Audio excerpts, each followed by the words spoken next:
นี่ข้าพเจ้าจะว่าข่าวการตายของไซสมพร พรหมวิหารประธานสภาแห่งชาติเสียชีวิตแล้วอายุ69 ปีอันนี้ข่าวออกมาโมเมนต์แต่ข่าวเดียวหลายข่าวจากโจเซฟข้าพเจ้ากระบึงข่าวจากสุสานคนดักดานข้าพเจ้ากระบึงอีกหลายข่าวข้าพเจ้ากระบึงเขาคอนเฟิร์มว่าตายแล้ว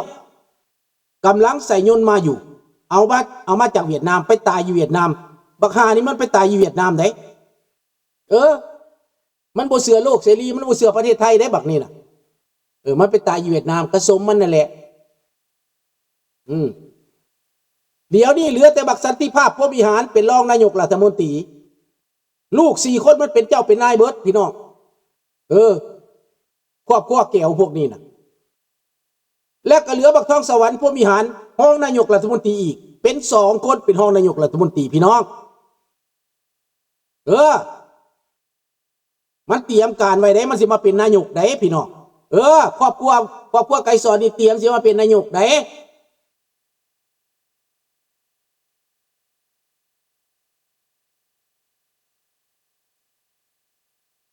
บาทนี้ผู้ที่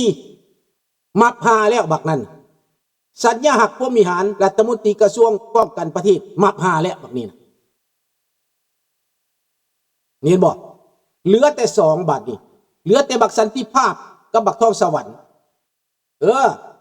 เหลือ2 คนอันนี้แกหัวขอด2 ตัวนี่นะบักที่ตายไปไซสมพรบ่เป็นแก้วบักนี่บักลูกมหาสุรสบักนี่นะลูกมหาสุรสมันตายไปแล้วบักนี่แหละที่ว่าข้าคือใส่อันด็อกเตอร์คำเผยปันมาเลยทองหั่นน่ะเว้ายังมันก็บ่ให้เว้ามันโปรฮานอยเดี๋ยวนี้พี่น้องต้องเข้าใจว่าแก้วมาหาอเมริกาแล้วคันแก้วมาหาอเมริกาแล้วนี่พวกใดต้านอเมริกานี่นะแก้วจะขาดทิ่มเบิดพี่น้องแก้วมันจะขาดทิ่มเบิดเพราะว่าแก้วมันต้องนาแล้วขาควายทึกซึกแล้วขาคนหารแก้วต้องเอาประโยชน์มันมาก่อน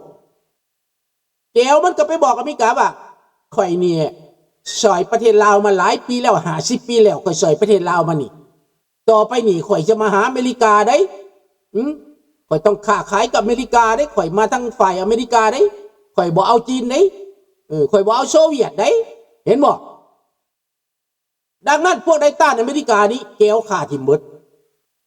เพราะว่าแก้วอยากอ้างว่าตัวเองนี้ร่วมมือกับมหาอำนาจแล้วสบายบุญมี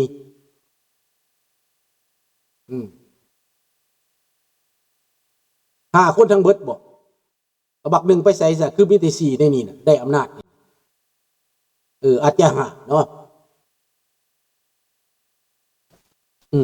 แต่ว่าผู้อยู่ในอำนาจเห็นมีสื่อนี่นะตายไปแล้ว2ยัง2นะข้าพเจ้าฮู้แต่ว่าผู้มีอำนาจเนาะบุญมีดังนั้นพี่น้องก็สิเห็นว่าแก้วมาอเมริกาเป็นยังแก้วจังมาอเมริกาเพราะว่าโลกนี่ในตอนนี้เขาเห็นแล้วว่ารัสเซียกำลังพังทลาย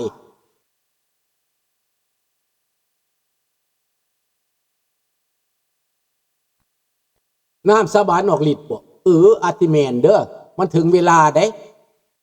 มันถึงเวลาน้ำสาบานออกฤทธิ์เนาะ69 ปีบ่ทันตายดอกมันบ่ทันตายดอกธรรมดามันบ่ทันตายแต่มันต้องตายเพราะว่าครอบครัวที่ทรยศอันนี้ทรยศพี่น้องครอบครัวที่กระทำบาปกระทำกรรมแม่นครอบครัวไกรสอนนี้พี่น้องไปเบิ่งโลดวิดีโอสุพรรณวงศ์กับสุพรรณมุมาโดดจูบปากกันนะสุพรรณมุมากับทรยศครอบครัวทรยศกับจิบหายวายวอดอันนี้ก็ได้โมเมนต์ดีได้ส่วนผู้มาก็ได้เพราะหวังล่มบัลลังก์ส่วนผู้มากับน้องชายอยู่หวังล่มบัลลังก์บ่ซื่อสัตย์ต่อพระเจ้ามหาชีวิตนี่อันนี้ว่าความจริงโลดว่าเป็นแปลนโลดมันจูบปากกันเลย2 ไอ้น้อง แต่สุดท้ายสุพรรณวงศ์กับสุวรรณภูมิถือเขาหักหลังจิบหายไว้วอดสองครอบครัวนี่สุวรรณภูมิกับจิบหายลูกเต้าอยู่ฝรั่งเศสกับบ่มีบทบาทยังตายไปแล้วมังคละก็ตายแล้วปัญญาก็ตายแล้วเหลือแต่หลานบัดนี้เห็นบ่มีบทบาทยังขนาดเป็นลูกเสื้อเจ้าได้ขนาดเป็นนายกได้บ่มีบทบาทยังได้บ่คือเศร้าให้เศร้าหน้าคือข้าพเจ้านี่ลูกพอให้พอหน้าได้เด้อบาดนี้ลูกของสุพรรณวงศ์ก็ตายเกือบหมดแล้วเหลือแต่บักมาเป็นทูตอยู่ฝรั่งนี้เขาใส่สุดท้ายอันนี้เขาห้องว่าตัวล่อลูกสุพรรณวงศ์นี่เป็นตัวล่อสิมายัวเอาเจ้าฟ้าทรายนี่เมื่อตายเจ้าฟ้าทรายเฮาเดียวนี่กับโบเด็ดขาดโบเด็ดเดียวอีกยังเบิดเพราะว่ามันมีตัวใหญ่อยู่มันมีตัวสักใหญ่อยู่เด้ตัวสักในอยู่ในวงในหั่นแหละเจ้าฟ้าทรายเฮานี่ยังเว้าเรื่องราชวงศ์ยังเว้าเรื่องเจ้าเรื่องจอมอยู่แต่ว่าบ่มีบทบาทในการเข้มแข็งมีคนเบรกไว้พี่น้องสิบ่ได้เมื่อลาวเด้กำลังติดต่ออยู่สิให้เมื่อลาวเด้สิเมื่อเป็นเจ้าเป็นนายอีกเด้บ่ได้เฮ็ดหยังบ่ต้องสู้ดอกเขาสิเชิญเมื่อมีคนอยากเชิญเมื่อเด้ข้าพเจ้าได้ฮู้ข่าววงในแผนการนั้นให้เพิ่นเคลื่อนไหวเพื่อประชาชนฮู้ทั้งในทั้งนอกและเขาสิเชิญเมื่อคันเมื่อก็แม่นมับคือกันอันนี้ก็ได้ตายคือกันเพราะว่าเป็นก้างขวางคอเขาเจ้าสิสู้เจ้าสิบ่สู้แนวว่าเป็นเสือแล้วไล่บ่ไล่เขากระตู่พี่น้องเอ้ยเป็นหยังบ่ตัดสินใจสู้ซะเฮ็ดคือเจ้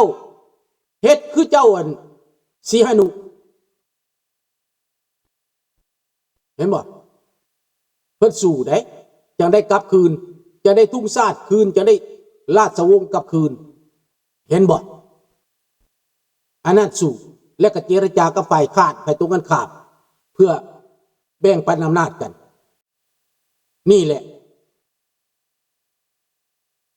แม่นเขาเชิญเมื่อให้ตายข้าพเจ้าก็บอกออกมาแจ้งกันสิแหละผู้ใดอยากตายก็ไปข้าพเจ้าบ่ได้ว่าลินเลยอยากตายก็ไปสิเป็นไผก็แล้วแต่เฮาข้ามน้ำของมาแล้วเฮาหนีวิทย์แล้วข้าพเจ้าบอกแล้วบ่ได้สะอ่อนนำได้ผู้ใดอยากไปก็ไปผู้ใดอยากไปก็ไปเฮาฮู้เลยดีว่าอันนี้แม่นโจรดังนั้นแก้วในตอนนี้พวกแก้วในตอนนี้นี่มันเอาตัวรอดแล้วมันโง่หาอเมริกามันโง่หาญี่ปุ่นบอกให้มาหาอเมริกานั้นเอเชียนี่จะเป็นสนามรบกับจีนแล้วข้าพเจ้าออกหัวข้อมื้อนี้ใกล้ประเสริฐหน้าเข้ามาทุกทีญี่ปุ่นกับจีนอเมริกาในอาเซียนใครจะยอมเป็นทาสก็ไปเด้อใน 2-3 มื้อผ่านมานี่ญี่ปุ่นส่งสารถึงประเทศไทยแล้วว่าวางตัวให้ถูกต้องให้วางตัวถูกต้องวางตัวเหมาะสมจีนเตือนแล้วเพราะว่าสมัยสงครามโลกครั้งที่ 2ญี่ปุ่นยึดประเทศไทยก่อนสมัยสงครามโลกครั้งที่ 3พี่น้องคิดว่าญี่ปุ่นบ่ยึดบ่สาธุมายึดไวๆเด้ออเมริกาซอยญี่ปุ่นในบาทนี้บ่คือเด้สงครามโลกครั้งที่ 2นี้ข้าพเจ้าที่เจรไนพวกท่านฮู้สงครามโลกครั้งที่ 2นี้ญี่ปุ่นผู้เดียวยุโรปแม่นเยอรมันยึดเอเชียแม่นญี่ปุ่นยึดสู้ญี่ปุ่นบ่ได้เห็นบ่แต่ญี่ปุ่นผิดพลาดไปทิ่มระเบิดใส่แม่นหยังโอกิบ่นี้น่ะฮาร์เบอร์นี่นะเพื่อฮาร์เบอร์นี่อยู่ฮาวายนี่นะนี่แหละดังนั้นญี่ปุ่นผิดพลาดตัวนี้อเมริกาจังเหตุสงครามใหญ่กับญี่ปุ่นและทิมนิวเคลียร์ใส่2 ลูกจังยอมจำนนกับปิตุเลเตรียมการไว้เบิดทุกคนเด้ออยู่ในลาวน่ะเตรียมการไว้โลดดังนั้นอเมริกาอยู่ในลาวและอยู่ในเวียดนามแล้วอเมริกาอยู่ในญี่ปุ่นและอเมริกาอยู่ในฟิลิปปินส์และอเมริกาอยู่ในเกาหลีใต้แล้วถามว่าอเมริกาอยู่ในไทยบอกอยู่ ญี่ปุ่นต้องเตือนไทยก่อนว่าเพราะว่ามันมีพวกโปรชินัวโปรไชน่านะเจ็กไทยนี่นะมันโปรไชน่านะพวกนี้เขาสิเฮ็ดแนวใดญี่ปุ่นเข้ามามันสิเฮ็ดแนวใดญี่ปุ่นเอาไปตอนพวกนี้นะเขาสิเอาไปตอนเมื่อได้พวกนี้นะญี่ปุ่นเฮ็ดแท้เด้อตบมือให้ญี่ปุ่นตบมือให้ญี่ปุ่นญี่ปุ่นกับอเมริกาญี่ปุ่นกับโลกกับยุโรปญี่ปุ่นกับคนทั้งโลกนี้ญี่ปุ่นบ่ได้เป็นแบบแต่เก่าแล้วญี่ปุ่นครั้งนี้เป็นเสือใหญ่ในเอเชียอเมริกาก็ยังเพิ่งญี่ปุ่นครั้งนี้เศรษฐกิจเทคโนโลยีความกล้าหาญความกล้าเก่งในเอเชียเป็นพี่เบิ้มในเอเชียไม่ญี่ปุ่นจะยึดประเทศใดก็ได้ญี่ปุ่นนี่บ่คืออเมริกานี่เป็นหยังญี่ปุ่นเขาฮู้จักเอเชียดีอเมริกานี่ถ้าจะเฮ็ดหยังต้องอยู่ทางหลังญี่ปุ่นต้องรวมมือกับญี่ปุ่น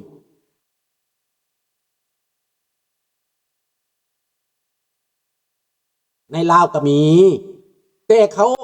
บอกลูกหลานไว้ว่าให้ติดตามและฟังเด็กน้อยจะไปเรียนญี่ปุ่นพวกที่ไปเข้าญี่ปุ่นต้องฟังญี่ปุ่นเฮาสิเปลี่ยนประเทศมาเป็นพัฒนาญี่ปุ่นมาพัฒนาเอเชียบัดนี้น่ะจะบ่แม่นจีนเขาจะเอาญี่ปุ่นเขาจะเลือกญี่ปุ่นญี่ปุ่นนี่เขามี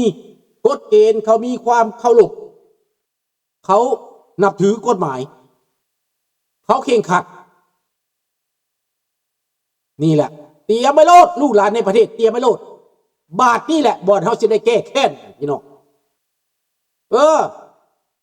ดังนั้นการกล้าเกียมนี้เริ่มต้นบักไซสมพรต้องไปก่อนต่อไปแม่นไผ next ทองรุ่นก็สิไปสอนไซก็สิไปมันสิไปกันหมดเวียดต้องเก็บให้เวียดนามต้องคลีนอัพท่านอยากเข้าร่วมเขาเพราะว่าพวกตะวันตกนี่เขาบ่เชื่อเขายังบ่เชื่อเวียดนามขออาสาเฮ็ดทุกอย่างขอให้ค่อยไปรอดขอให้ประเทศค่อยปลอดภัยขอให้เจ้าปกป้องค่อยจากจีนเพราะถ้าเวียดนามจะไปอยู่น้ำจีนนั่นไปบ่ได้เวียดนามบ่เชื่อจีนเพราะจีนได้ตีเวียดนามตายไป 400,000 คนแล้วตอน1999ทั้งบาดเจ็บทั้งตาย 400,000 ตายแท้กะสิมอง200,000 9นายพลตายดังนั้นเวียดนามเจ็บใจเดี๋ยวนี้จีนยึดเอาดินเวียดนามเวียดนามยึดเอาเดินเกาะปาราเซลเอาของเวียดนามเอาขึ้นบ่ได้ต้องอาศัยอเมริกาปลดปล่อยทะเลจีนใต้ให้เป็นเหมือนดังเดิมไปมาหาสู่ไปค้าขายได้บ่ต้องมีเจ้าของบ่ต้องมีฐานทัพของจีนในทะเลจีนใต้ญี่ปุ่นก็บ่ต้องการแบบนั้นดังนั้นญี่ปุ่นต้องจัดการกับจีนข้างนี้ไปสิแพ้ไปสิชนะก็เลือกเอาเด้อผู้ใดอยากไปทางจีนก็ไปแหละแต่ข้าพเจ้านี่เอาทั้งอเมริกาและญี่ปุ่นฟิลิปปินส์เขาก็เลือกอเมริกาญี่ปุ่นเวียดนามก็เลือกอเมริกาและญี่ปุ่นอินโดนีเซียก็เลือกอเมริกาและญี่ปุ่นมาเลเซียก็เลือกอเมริกาและญี่ปุ่นเขมรเลือกจีนไทยสิเลือกจีนบ่อยู่ค่ายเดียวกันกับเขมรบ่ก็สุดแล้วแต่ได้ทางรุ่นก็สิมับคือกันหยังวะถ้ามามับพร้อมกันเพราะมันกินยาเบื่อนำกันพร้อมกันประธานสภาก็กินยาเบื่อแล้ว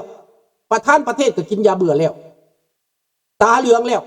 ทางรุ่นก็ได้ตาเหลืองแล้วใกล้สิมับคือกันเด้อใกล้สิมับคือกันนี่แหละถึงเวลาบาปกรรมเวรท่านแหละ